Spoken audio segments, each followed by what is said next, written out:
bulletin mondial d'émissions. Thé et téléphone portable. Yvonne est surveillante de l'internat des filles à l'école adventiste de Bockenhofen, en Autriche.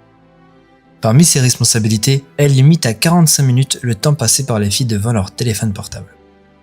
L'objectif est que les élèves aient davantage de relations réelles et se déconnectent un peu du monde virtuel. Un soir, Yvonne a apporté du thé à quelques élèves et a remarqué quelque chose d'étrange en entrant dans une chambre. Quand elle est arrivée, une fille semblait avoir caché quelque chose et a demandé à Yvonne « Quand vas-tu dormir ?»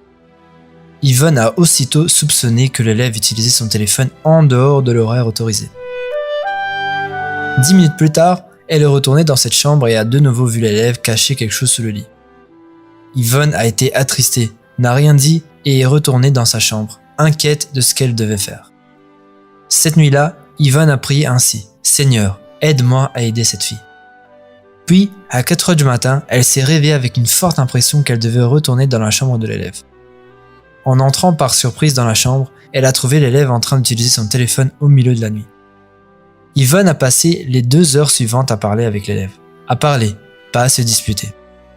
À la fin de la conversation, la fille a dit « Maintenant je comprends que tu ne veux pas du mal, mais qu'en réalité tu te soucies de moi. » La jeune fille a remis son téléphone à Yvonne et Yvonne a commencé à l'aider à surmonter sa dépendance aux appareils téléphoniques. Aux premières heures de cette matinée, la fille a pris une décision. Elle a fait de Dieu le Seigneur de toute sa vie. En 1986, une partie de votre offrande missionnaire a aidé à construire un internat pour filles dans cette école adventiste en Autriche. Et ce trimestre, nos offrandes aideront une fois de plus des projets pour la division inter-européenne. Soyons généreux.